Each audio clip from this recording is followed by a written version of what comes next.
En cielosabiertosturradio.com compartimos la palabra de Dios desde el auditorio de la Iglesia Pan de Vida para tu Corazón, con el pastor Dani Aguillón.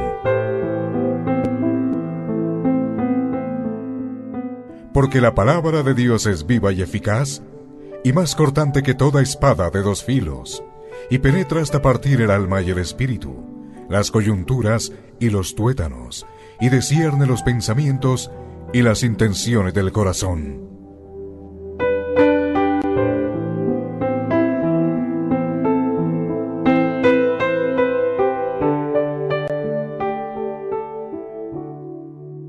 Vamos a iniciar el tema de hoy.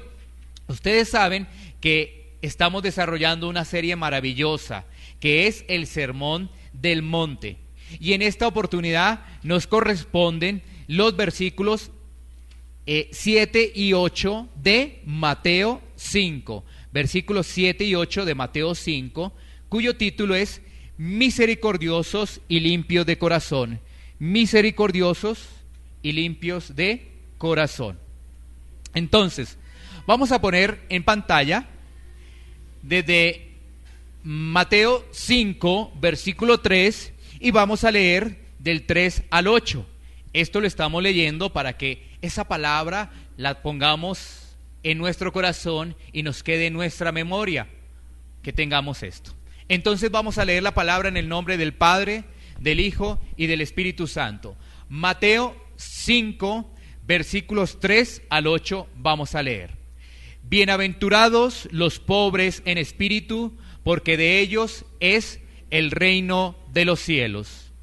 Bienaventurados los que lloran, porque ellos recibirán consolación. Bienaventurados los mansos, porque ellos recibirán la tierra por heredad. Bienaventurados los que tienen hambre y sed de justicia, porque ellos serán saciados. Bienaventurados los misericordiosos, porque ellos alcanzarán misericordia. Y bienaventurados los limpios de corazón, porque ellos verán a Dios. Ellos verán a Dios. Así que nos vamos a enfocar en esta serie, en los versículos 7 y 8 del capítulo 5, en el tema del Sermón del Monte. O sea que hoy nos corresponde: bienaventurados los misericordiosos, porque ellos alcanzarán misericordia, y bienaventurados los limpios de corazón, porque ellos verán a Dios. Bueno, recordemos que bienaventurado, ¿no es cierto?, es una palabra muy especial en la Biblia, ¿no? Muy, pero muy especial en la Biblia, esa palabra bienaventurados, que hace referencia a bendecido, ¿no? Hace referencia a una persona que es bendecida, a una persona que está gozosa. Bueno, que eso no se nos vaya a olvidar. Entonces viene la otra palabra, dice los misericordiosos. Bueno, así que es muy importante entonces que empecemos a trabajar algunos pasajes de la Biblia para que sea la misma palabra de Dios quien nos ilustre de lo que significa la palabra misericordiosos. La misma palabra habla de ella misma y se explica ella misma. Vámonos a Éxodo 34, 6, 7. Vámonos a ir a Éxodo 34, 6, 7 para poder identificar esa hermosa palabra que es misericordiosos, misericordiosos. Así, nosotros vamos a tener esa ilustración de lo que significa esa palabra de Éxodo 34. Bueno, muy bien. Dice la palabra de Dios, ustedes lo pueden observar allí en pantalla, los que no tienen la Biblia. Dice la palabra: y pasando Jehová por delante de él, proclamó: Jehová, Jehová, fuerte, misericordioso y piadoso, tardo para la ira y grande en misericordia y verdad. Aquí nosotros nos vamos a dar cuenta de algo muy pero muy especial, que el Señor es misericordioso, o sea que ese es un atributo de Dios. La misericordia es un atributo de Dios, para que lo podamos tener en cuenta. Y nos dice la palabra de Dios: Y pasando Jehová por delante de él, proclamó: Jehová, Jehová, fuerte, misericordioso y piadoso, tardo para la ira y grande en misericordia y verdad. Así que nosotros vamos a poder entender que la palabra misericordia significa compasión. La palabra misericordia significa compasión. Y eso es lo que tiene el Señor frente a nosotros. Él tiene compasión. Él tiene compasión frente a nosotros. Y el versículo 7, si lo ponemos ahí en pantalla, dice lo siguiente: que guarda misericordia a millares, que perdona la iniquidad, la rebelión y el pecado, y que de ningún modo tendrá por inocente al malvado, que visita la iniquidad de los padres sobre los hijos y sobre los hijos de los hijos hasta la tercera y cuarta generación. ¿Qué quiere decir ello?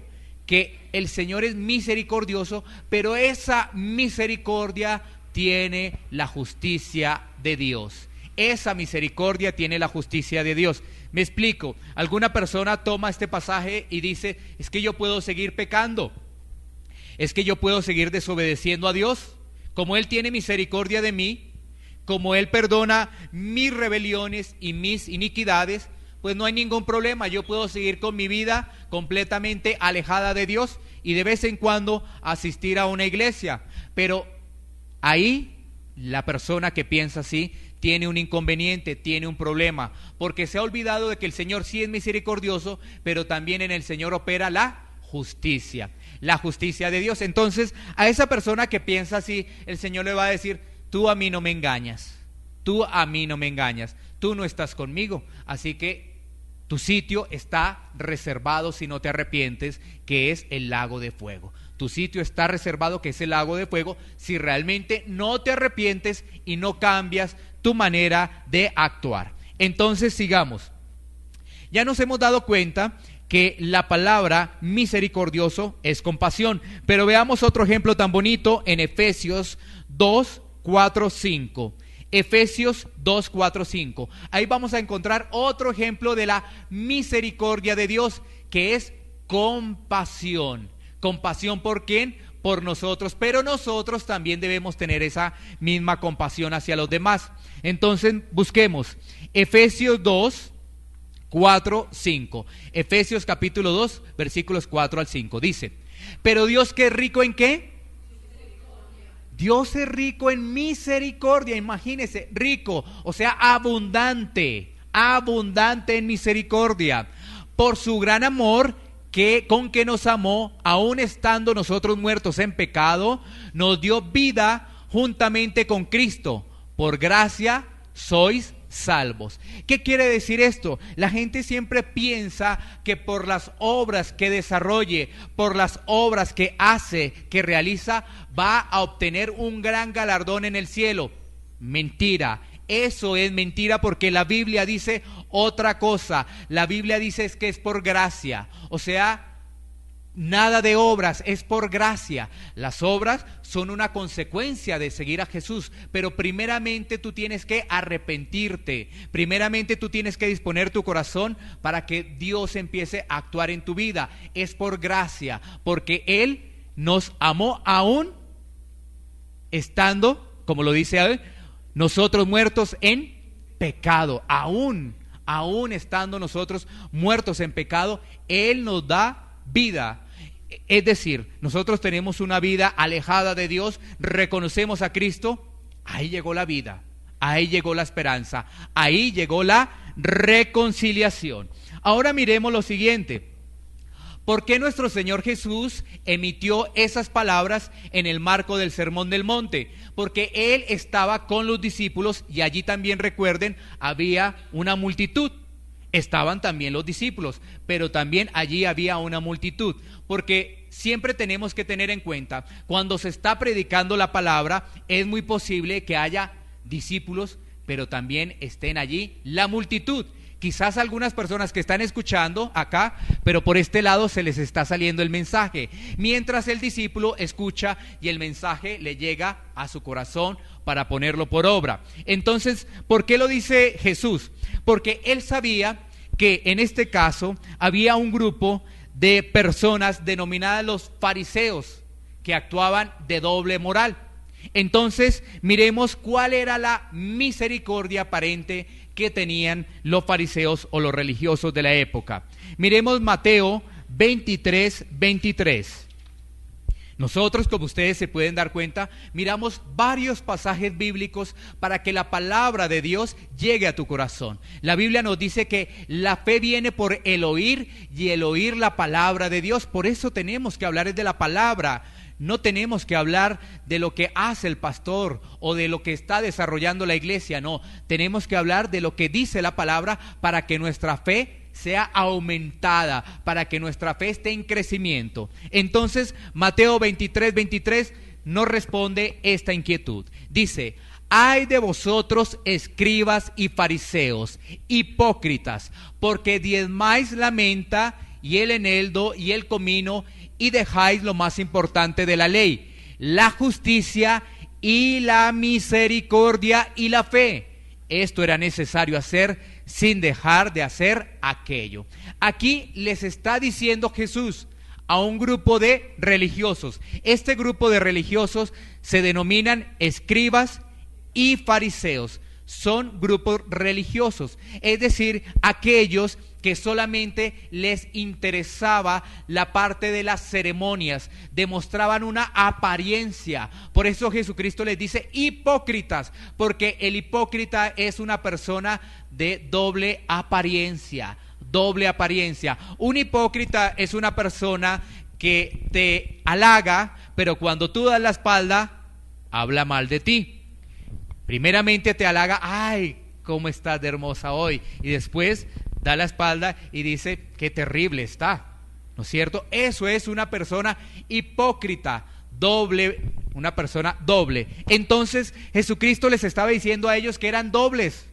¿A quiénes? Les estaba diciendo a los escribas y fariseos. ¿Por qué? Porque ellos tenían en primera instancia todas las ceremonias de la época. En la época había muchas ceremonias y ellos le daban esa importancia a esas ceremonias y no le daban importancia al corazón, a lo que realmente había dentro del corazón. Así que ellos demostraban estos elementos. 1. Altivez. Los escribas y fariseos demostraban altivez. La altivez que trae en el ser humano trae dos características: orgullo y soberbia. Eso trae la altivez en el ser humano. Orgullo y soberbia, eso trae. Pero también tenían los fariseos y los escribas, tenían sabiduría humana. Estaban actuando de acuerdo a la sabiduría humana. Y un tercer elemento era la religiosidad. Religiosidad. Quizás nosotros han pasado más de 2000 años y podamos entender que eso tampoco ha cambiado, ¿no? Eso tampoco no ha cambiado. Porque una persona altiva no puede tener misericordia. O sea, una persona orgullosa o soberbia, pues no tiene misericordia. No lo tiene. Una persona que tiene la sabiduría del mundo tampoco puede tener misericordia.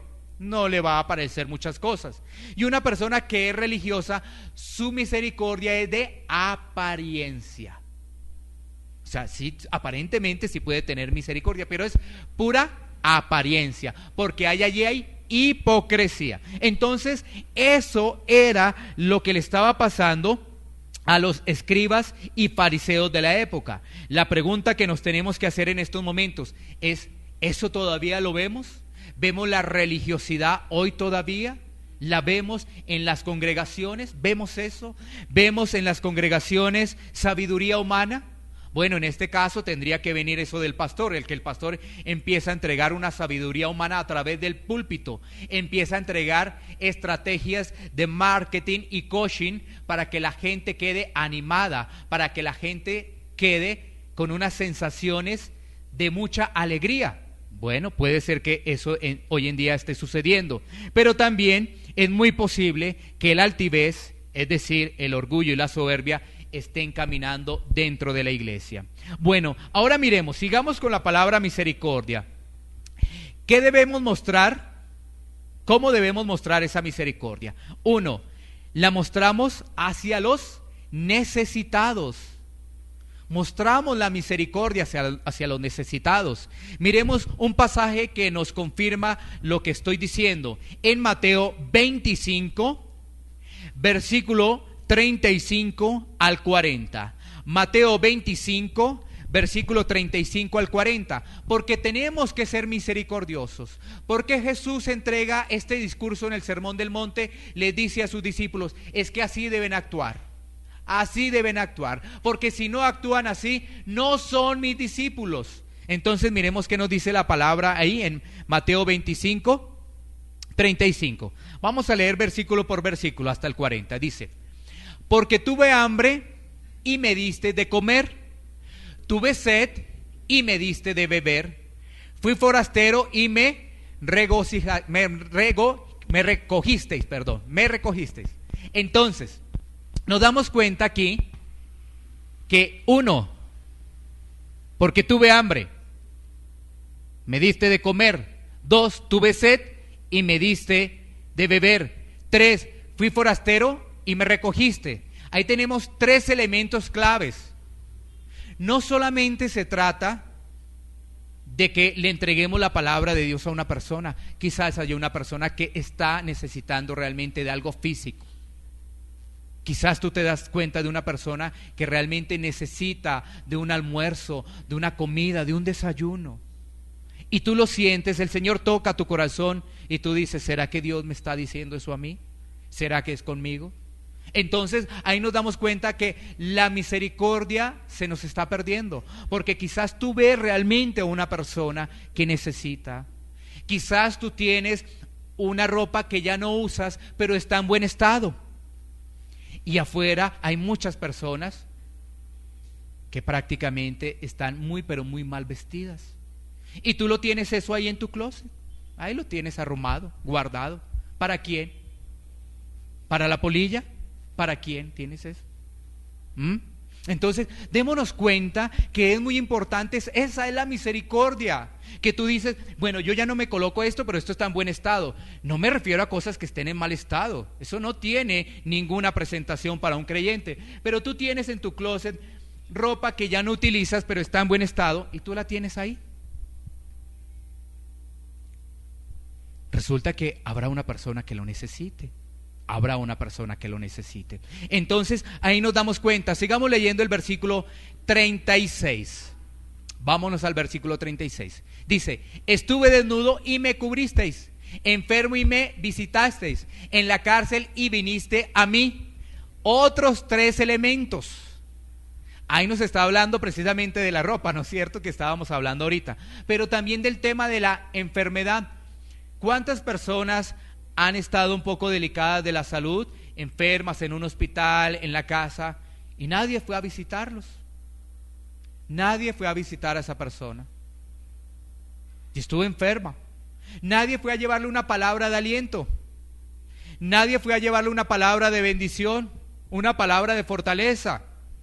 Porque quizás el médico asusta a la persona y le dice, te vas a morir. Tú estás hospitalizado, hospitalizada, y nadie te lleva una palabra de bendición.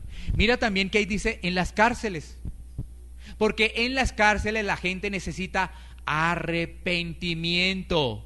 La gente en las cárceles necesita arrepentimiento. Tú debes hablar del arrepentimiento, porque sin arrepentimiento no hay perdón de pecados. Sin arrepentimiento no hay perdón de pecados. Bueno, mira, entonces ahí la palabra de Dios nos confronta, porque nos dice cómo estamos actuando ante los demás. Visitamos a una persona que está enferma, visitamos a una persona que ha sido privada de su libertad para hablarle del arrepentimiento y decirle que en Jesucristo hay perdón de pecados. ¿O realmente no nos queda tiempo de nada de eso? No nos queda tiempo de compartirle a una persona un café, un chocolate, un pan. No nos queda tiempo de mirar nuestro closet y decir, bueno, esto no me sirve, voy a entregarlo. He visto a estas personas, voy a llevárselo. La vida pasa a mil, pero tenemos que sacar tiempo para ello. Tenemos que sacar tiempo para ello. Miremos versículo 37. Entonces los justos le responderán diciendo, Señor, ¿cuándo te vimos hambriento y te sustentamos, o sediento y te dimos de beber? Versículo 38. ¿Y cuándo te vimos forastero y te recogimos o desnudo y te cubrimos? Versículo 39. ¿O cuándo te vimos enfermo o en la cárcel y vinimos a ti? Versículo 40. Y respondiendo el rey les dirá: de cierto os digo que en cuanto lo hicisteis a uno de estos mis hermanos más pequeños, a mí lo hicisteis. Cada vez que tú estás pensando en esas personas y realizando la acción, no se trata solamente de pensar, porque pensar ahorita yo creo que hemos hablado de esto y todos ya lo han pensado. Vamos a hacer esto, ¿no es cierto?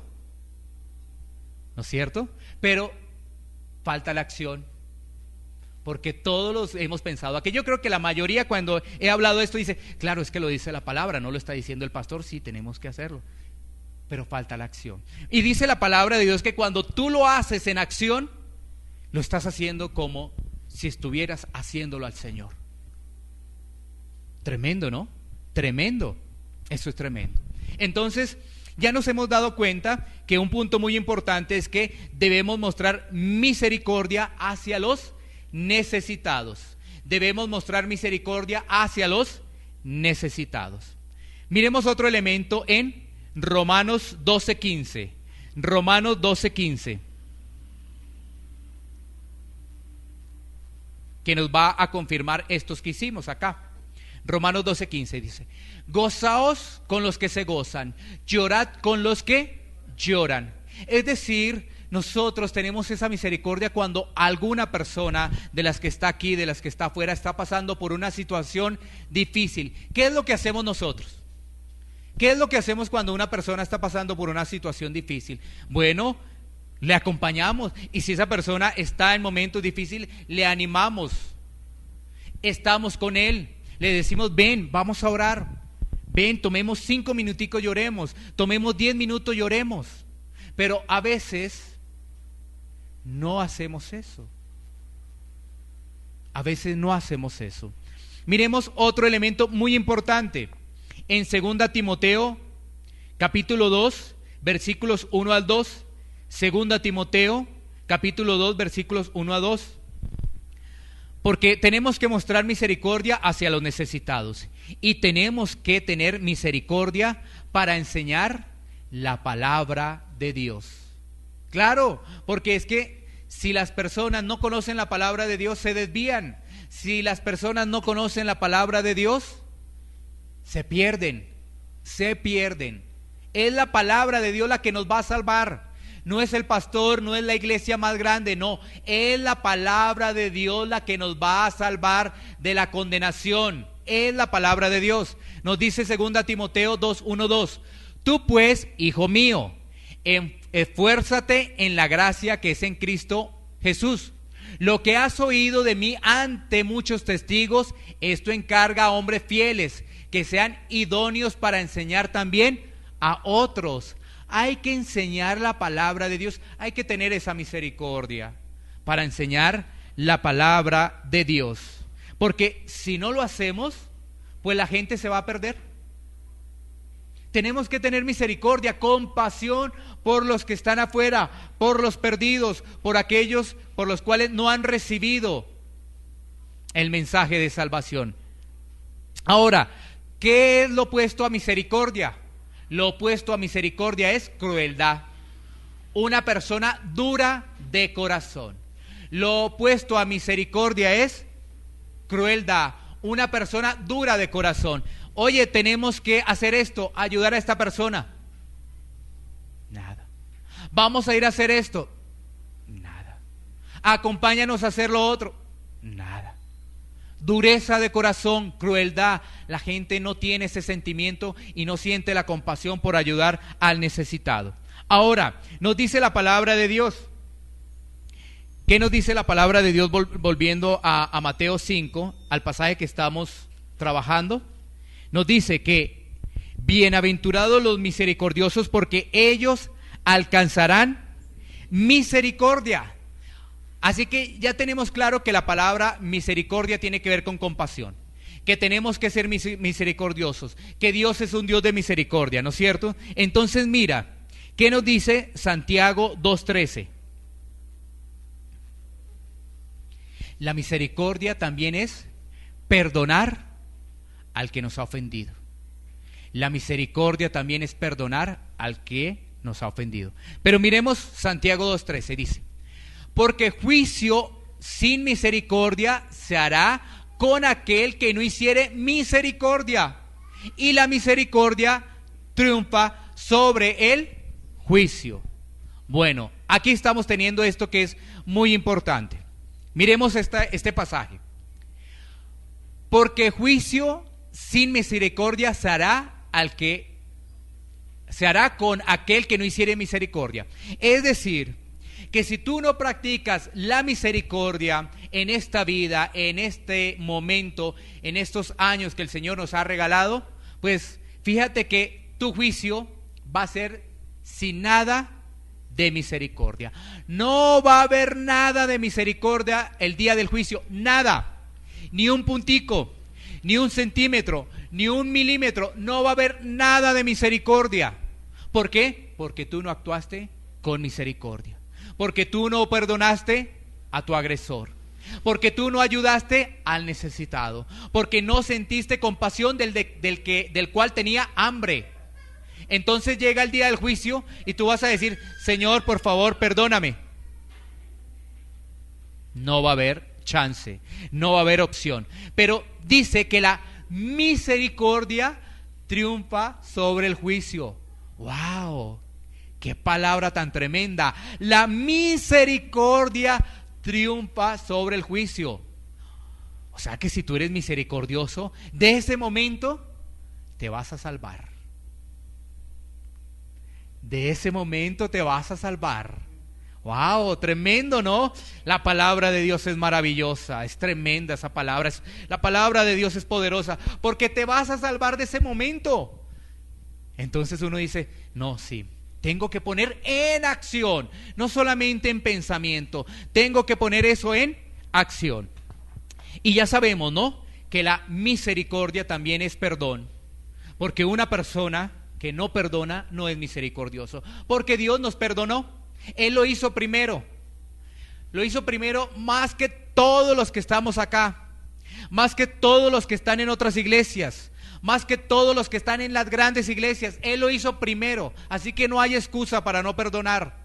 No, Él lo hizo primero, así que nos ganó a todos. Absolutamente nos ganó a todos. No hay excusa para no perdonar.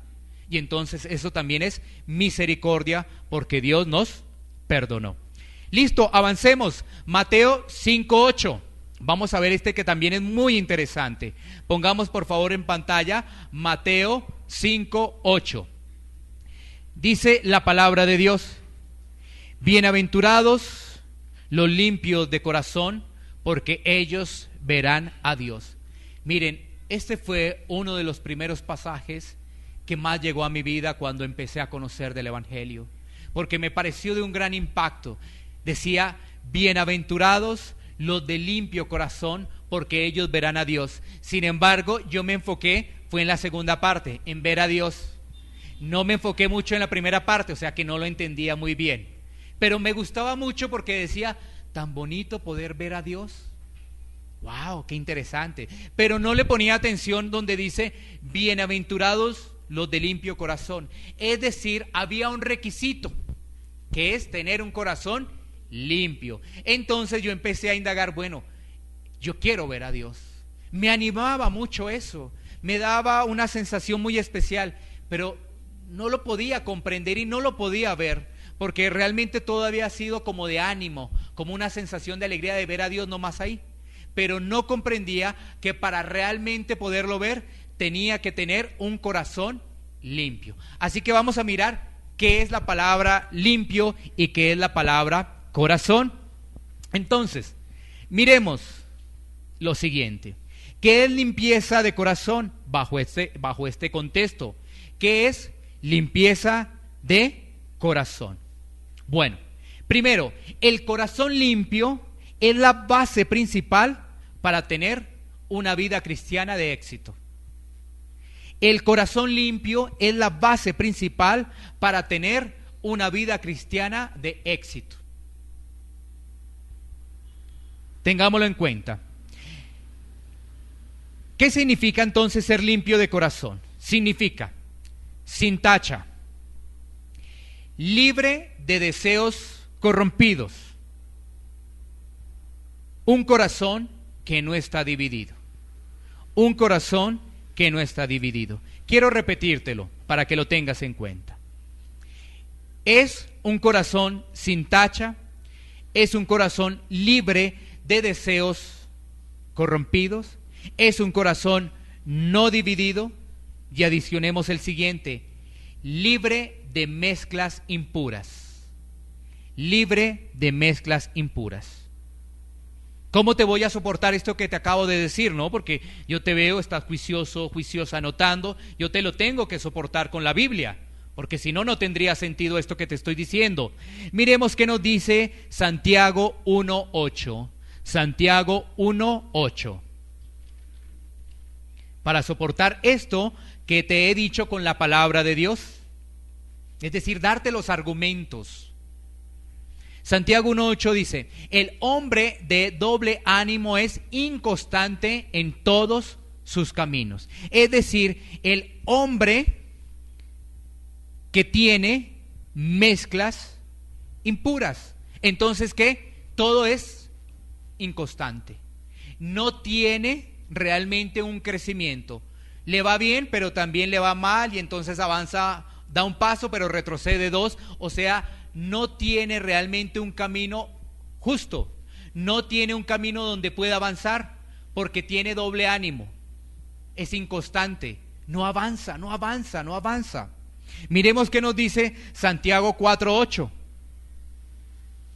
Santiago 4:8, ahí más adelantico, y ahí nos va a hablar de la palabra corazón. Dice: acercaos a Dios y Él se acercará a vosotros. Pecadores, limpiad las manos, y vosotros los de doble ánimo, purificad vuestros corazones. Ahí está el soporte, el argumento bíblico a decir que una persona de limpio corazón es una persona sin tacha, es una persona que está libre de deseos corrompidos, es una persona que no tiene un corazón dividido, porque si ves, doble ánimo, un corazón dividido, doble ánimo.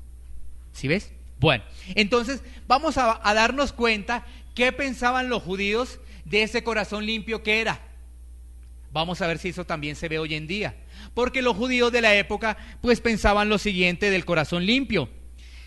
Mateo 15:2. Mateo 15:2. Vamos a mirar ahí qué nos dice la palabra. ¿Qué significaba esa limpieza de corazón para el pueblo judío? Mateo 15:2. Dice la palabra: ¿por qué tus discípulos quebrantan la tradición de los ancianos? ¿Por qué se lavan las manos cuando comen pan? Es decir, para los judíos el tener el corazón limpio era tener las manos limpias. Eso era para ellos. No o sea, lavarse las manos, ¿no? Las manos limpias no se refiere a un asesinato. Yo tengo mis manos limpias, no he cometido un asesinato, no. Se refería, imagínense ustedes, a que una persona no se había bañado las manos para comer. Por supuesto que esto es higiene, ¿no? Hay que bañarnos las manos para comer, porque esto es higiene. Pero no se estaba refiriendo realmente Jesús a eso. Entonces, mira lo que dice. Los religiosos dicen esto: ¿por qué tus discípulos quebrantan la tradición de los ancianos? Una tradición de ancianos, eso se había convertido en una religiosidad. No era un mandamiento, no era un lineamiento de Dios, sino que había pasado a ser más bien una tradición de hombres. Una tradición de hombres. Entonces mira la respuesta ahí, más adelantico, Mateo 15, 18 al 20. Mateo 15, 18 al 20, miremos esa respuesta. Vamos a verla. Mateo 15, 18 al 20. ¿Qué nos dice la palabra de Dios? Pero lo que sale de la boca, del corazón sale, y esto contamina al hombre. Pongámoslo, por favor, para que lo podamos ver bien en pantalla, por un solo versículo. Gracias. Pero lo que sale de la boca, del corazón sale, y esto contamina al hombre. Versículo 19. Porque del corazón salen los malos pensamientos, los homicidios, los adulterios, las fornicaciones, los hurtos, los falsos testimonios, las blasfemias. ¿Qué estaba diciendo el Señor? Que eso de lavarse las manos era una tradición de hombres, que lo más importante era lo que tenían en el corazón. Eso es lo más importante, lo que tú y yo tenemos en el corazón. Eso es lo más importante. Por eso vamos a identificar ahora qué significa la palabra corazón en la Biblia. Ahí ya tenemos unos lineamientos, ¿no? Pero vamos a identificar esto, qué significa corazón en la Biblia. Ustedes sí sabían que en el griego corazón tiene que ver con la palabra cardia. Por eso ustedes van a entender ahora los cardiólogos. ¿Sí? ¿Sí han ido al cardiólogo? ¿Conocen un cardiólogo? Bueno, es que la palabra corazón en el griego tiene que ver con la palabra cardia. Entonces uno ya asocia los cardiólogos. Bueno, pero miremos que en la Biblia la palabra corazón no se refiere específicamente a ese órgano que nos permite bombear la sangre. Esto es muy importante que lo entiendas. Se está refiriendo a otros elementos muy trascendentales del ser humano. Voy a mostrarles 5 ejemplos de lo que significa la palabra corazón, o sea, 5 pasajes bíblicos. Iniciemos. Mateo 9:4. Mateo 9:4. Vamos a mirar qué significa en la Biblia la palabra corazón. Esto quiere decir que cuando tú leas la palabra corazón en la Biblia ya vas a entender, y cuando le puedas compartir a otro de la palabra de Dios ya vas a entender a qué se refiere la palabra corazón. Mateo 9:4. Y conociendo Jesús los pensamientos de ellos, dijo: ¿por qué pensáis mal en vuestros corazones? Así que del corazón salen los pensamientos. Qué bien, muy bien. Entonces vayan anotando ahí. Del corazón salen los pensamientos. O sea que podemos tener pensamientos de bien o pensamientos de mal. Muy bien. Vamos a mirar otro. Hechos de los Apóstoles, Hechos 2:37. Hechos capítulo 2, versículo 37. Vamos a identificar qué significa también corazón. Vámonos a ir entonces. Dice: al oír esto, se compungieron de corazón y dijeron a Pedro y a los otros apóstoles: varones hermanos, ¿qué haremos? Bueno, este es un buen ejemplo porque la palabra corazón también significa la conciencia. Conciencia, porque aquí dice: al oír esto se compungieron de corazón y le dijeron ¿a quién? A Pedro y a los apóstoles: ¿qué vamos a hacer? ¿Qué hacemos? Miremos otro elemento. Romanos 6:17. Romanos 6:17. Seguimos identificando la palabra corazón en la Biblia. Hay muchos más ejemplos. Por cuestiones de tiempo solamente te voy a mostrar 5.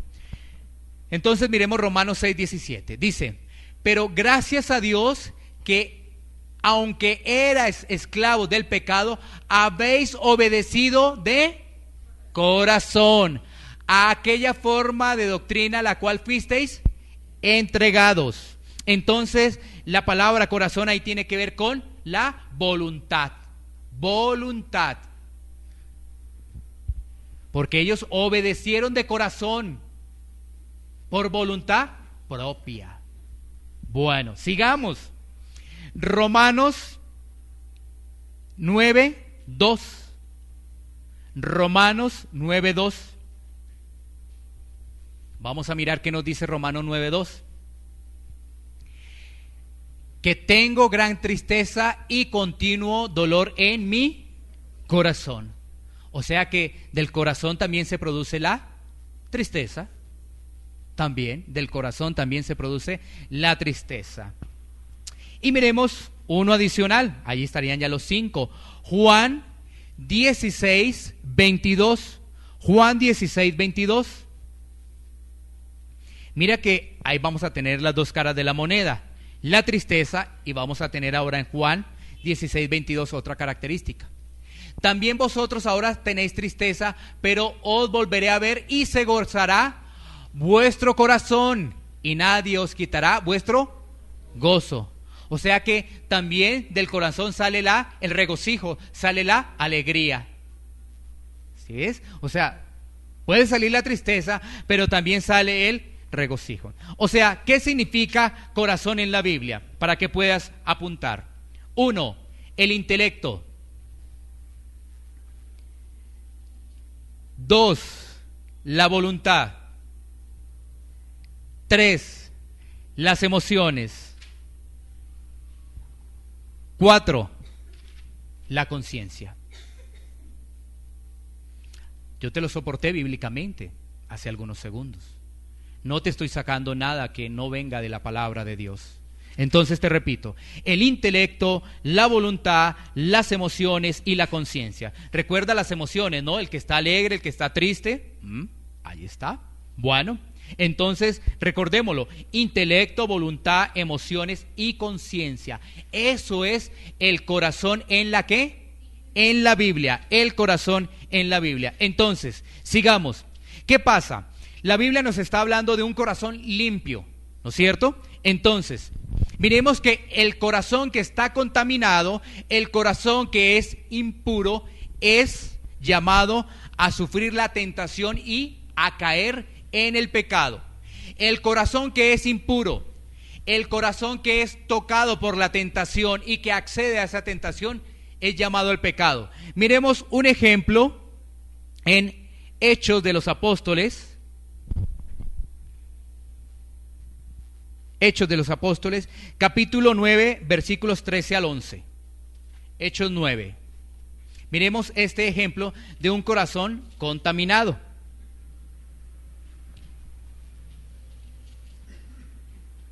A ver si es ese.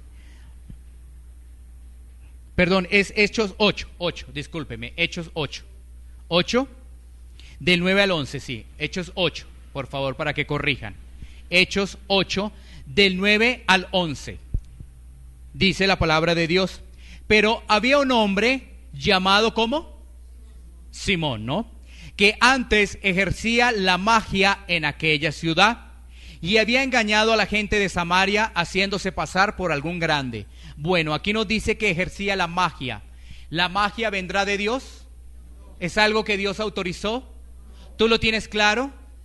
Bueno, muy bien. Porque además dice ahí, ejercía la magia y engañaba, para que asocies la magia con engaño.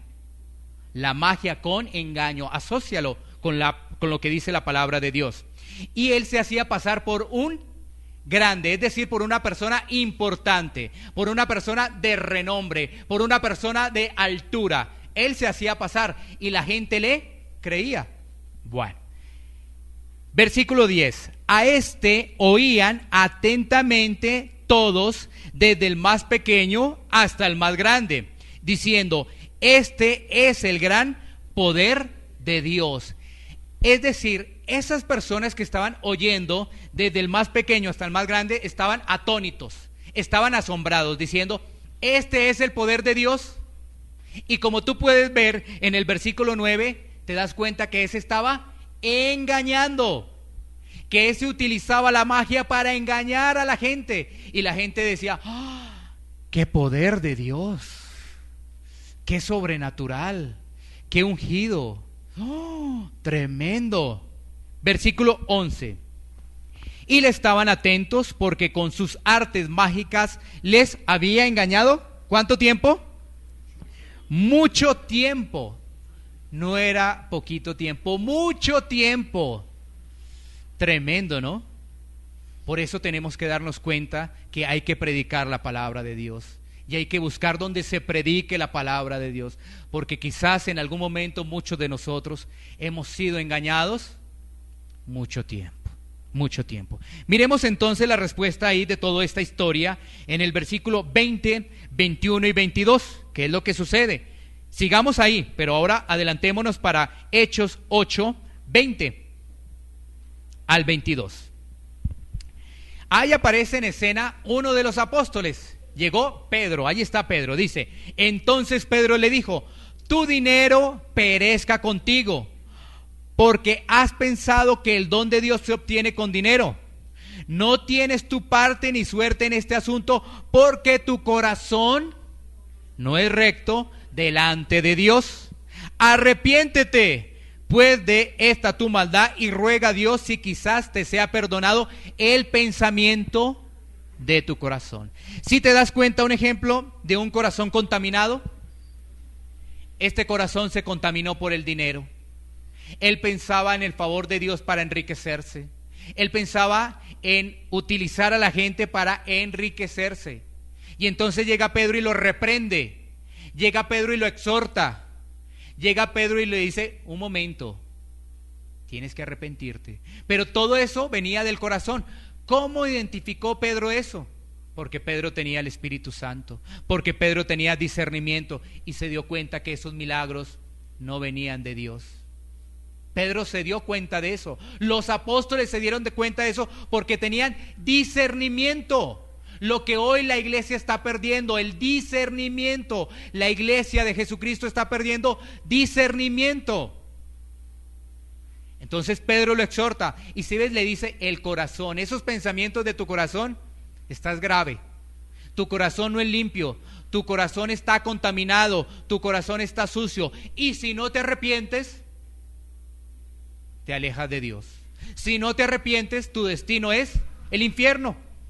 Bueno, entonces, ahora, tú te podrás preguntar, ¿cómo purificamos nuestro corazón? ¿Cómo poder purificar nuestro corazón? Porque ahí dice que los de corazón limpio verán a Dios. Pues miremos estos dos pasajes. Mateo 3, 1, 2, que además va muy relacionado con lo que le dijo Pedro a Simón. Van muy relacionados. Mateo 3, 1, 2. ¿Qué es lo primero que hay que hacer? Mateo 3, 1, 2. Dice, en aquellos días vino Juan el Bautista predicando en el desierto de Judea, diciendo, arrepentidos porque el reino de los cielos se ha acercado. La palabra clave aquí es arrepentimiento. O sea que para tener un corazón dispuesto hacia el Señor, un corazón purificado, tenemos que arrepentirnos, porque sin arrepentimiento no hay perdón de pecados. Sin arrepentimiento no hay perdón de pecados. Bueno, entonces, ahora miremos Hebreos 10:22. Hebreos 10:22. Ya estamos en la última parte prácticamente. Hebreos 10:22. ¿Qué nos dice la palabra de Dios? Acerquémonos con corazón sincero, en plena certidumbre de fe, purificados los corazones de mala conciencia y lavados los cuerpos con agua pura. O sea que para acercarnos a Dios debemos arrepentirnos. Tú no te puedes acercar a Dios si no te has arrepentido. Si no te has arrepentido, no te puedes acercar a Dios. Miremos Primera de Pedro 1:22. Primera de Pedro 1:22. Estamos mirando cómo se purifica el corazón. Primera de Pedro 1:22. Habiendo purificado vuestras almas por la obediencia a la verdad, mediante el Espíritu para el amor fraternal no fingido, amaos unos a otros entrañablemente de corazón puro. Mira que ahí dice por la obediencia a la verdad. La verdad Jesucristo. ¿Y tú dónde encuentras la verdad? En la palabra de Dios. O sea que hay que obedecer la palabra de Dios. ¿Cuántos de los que están acá obedecen la palabra de Dios? Bueno, algunos, veo que algunos. Los otros, pues si no lo obedeces, te puedes ir para el infierno. Así de claro es. Si no lo obedeces, te puedes ir para el infierno. Porque ahí lo dice. Por la obediencia a la verdad. ¿Cuál es la verdad? Jesucristo. ¿Dónde aparece Jesucristo? En este libro 66, que es la palabra. No en el pastor X, no en el pastor Y, no en el ungido, no en el apóstol, no en el profeta. No, nada de eso. Es a través de la palabra. Ahora miremos lo último. Los limpios de corazón verán a Dios. Los limpios de corazón verán a Dios. Y vamos a finalizar con estos dos últimos pasajes. Hebreos 12:14. Hebreos 12:14. ¿Qué nos dice la palabra de Dios en Hebreos? Seguid la paz con todos y la santidad sin la cual nadie verá al Señor. Es decir, que si en tu vida no hay santidad, pues no tienes corazón limpio y por ende no vas a ver a Dios. Sin santidad nadie verá a Dios. Entonces nos dice, seguid la paz. ¿Cuál es la paz? La paz es la que nos entrega Jesucristo, ¿no es cierto? Mi paz os dejo, mi paz os doy, dice las Escrituras. Mi paz os dejo, mi paz os doy. Y entonces dice, y la santidad sin la cual nadie verá al Señor. Es decir, tú estás con Cristo y empiezas a obedecerle. Por eso dice, seguid la paz, seguid a Jesucristo, con todos, habla del Señor. Y cuando estás siguiendo a Jesucristo, pues vas acompañado eso de santidad. Vas acompañado eso de santidad. Salmos 24, versículos 3 y 4. Todo esto lo tenemos que ver. Tú dirás, uy, bueno, vemos muchos pasajes, pero es para que la Biblia te hable. Que no sea el predicador, sino que sea a través del Espíritu Santo que te hable. Y cuando tú estás abriendo estas hojitas y tú pones de todo de tu corazón, el Espíritu del Señor te está hablando. Entonces miremos Salmos 24, versículos 3 y 4. Salmos 24. ¿Qué nos dice la palabra de Dios? ¿Quién subirá al monte de Jehová? ¿Y quién estará en su lugar santo? El limpio de manos y puro de corazón, el que no ha elevado su alma a cosas vanas, ni jurado con engaño. Es decir, ¿cuáles son esas cosas vanas? Realmente cuando nosotros ponemos toda la atención a las cosas materiales, a las cosas que no tienen que ver con la presencia de Dios. Y el engaño es pensar que nosotros estamos buscando a Dios cuando realmente nuestra forma de actuar afuera nos dice otra cosa. Ese es el doble ánimo que nos habla Santiago, porque en la iglesia somos unas personas, pero cuando salimos de la iglesia somos otras personas. Entonces por eso ahí habla, el que no ha elevado su alma a cosas vanas ni ha jurado con engaño. Porque si a una persona se le confronta y se le dice, oye, pero tú tienes un comportamiento fuera de la iglesia, pues yo estoy viniendo aquí a la iglesia, yo estoy bien. ¿Cómo estás con Dios? Perfectamente. ¿Cómo estás buscando en oración al Señor? Sin problema. ¿Cómo está tu situación en la vida de Dios? Sin tacha. Entonces es una persona que siempre le está poniendo una excusa realmente a la confrontación de Dios, cuando sabes que ninguno puede decir eso, ni los de afuera de las grandes iglesias, ni los de acá de iglesias que están en formación, ni los pastores, porque sabes que todos siempre nos hará falta algo, porque estamos buscando la perfección que solamente el Señor la entrega, es Él quien nos da eso. Así que volvamos a dejar en pantalla para concluir Mateo 5, versículo 8. Mateo 5, versículo 8. Bienaventurados los de limpio corazón. Ahora sí, después de un tiempo yo entendí qué significaba los de limpio corazón, para poder ver a Dios. Quizás tú que estás aquí conmigo, tú también, lo que me sucedió a mí unos años, quisieras ver a Dios realmente. Porque a mí me sucedió hace muchos años. Yo decía, siempre que escuchaba ese pasaje en uno de los programas de Luis Palau, si tú has escuchado a Luis Palau, decía ahí, dichosos los de limpio corazón porque ellos verán a Dios, o bienaventurados los de limpio corazón porque ellos verán a Dios. Siempre escuchaba eso y decía, yo quiero ver a Dios, pero nunca me enfocaba en las palabras anteriores, que debía tener un corazón limpio, debía tener un corazón limpio. Así que yo quiero en esta mañana, para poder concluir, que nos pongamos en pie. Iglesia Pan de Vida para tu Corazón, Barrio Castilla en Bogotá, Colombia, calle Octava bis A, número 7735, segundo piso. Sitio web www.pandevidaparatucorazon.com. porque la palabra de Dios es viva y eficaz, y más cortante que toda espada de dos filos, y penetra hasta partir el alma y el espíritu, las coyunturas y los tuétanos, y discierne los pensamientos y las intenciones del corazón.